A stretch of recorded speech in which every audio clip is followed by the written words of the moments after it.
Pesma se zove Provalija. Da li vole tebe ili masku koju oblačiš svako jutro? Da li to maraju oni ili tvoja gluma pred njima?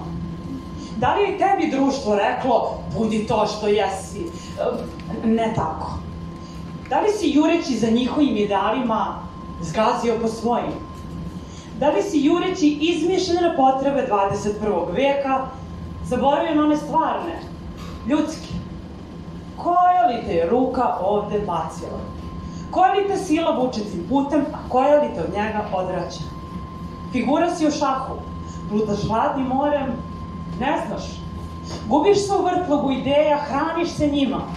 Pa kad taj zanos prođe i ružičaste naočari se skinu, ništa. Sam si. Nigde toliko ljudi koliko u jednom čoveku, a i dalje si sam. Prostorija je puna, glava takođe. Ništa. Niko ne dopire do tebe. Bojiš se da letiš jer znaš da ćeš posle toga pasti. Voliš da padaš jer znaš da ćeš posle toga leteti. Ceo paket. Udružene krajnosti orgijaju u džepu tvoje duše. Njihovo si čedo, njihov si rob. Ali nemoj dizati zid oko sebe. On nije selektivno propustljiv. Sklonit će te i od dobrog. A upravo to je tvoje prokletstvo. Otvorio si oči detinje, dušu meku celom svetu.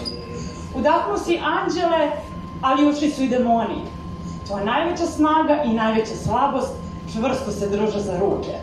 Tvoje najbolje i tvoje najgore dele izvor. Ali, koga lažeš ti? Ti voliš svoju provaliju, jer je tvoja. Prljava je, mračna, beskrajna, ali je tvoja. U njoj najjasnije vidiš i najsnažnije osjećaš. Tu si oslobođen od ideala, očišćen od iluzija. Tu upoznaš pravog sebe. Pa kada jutro svane i nebo se razbistri, pomisliš, sanjao sam, ali zaboravljaš da nam se u snovima uvek javlja ono što na javi vidimo i osetimo i potisnemo u provaliju da nas zabavlja kada u nju potonemo. Bravo!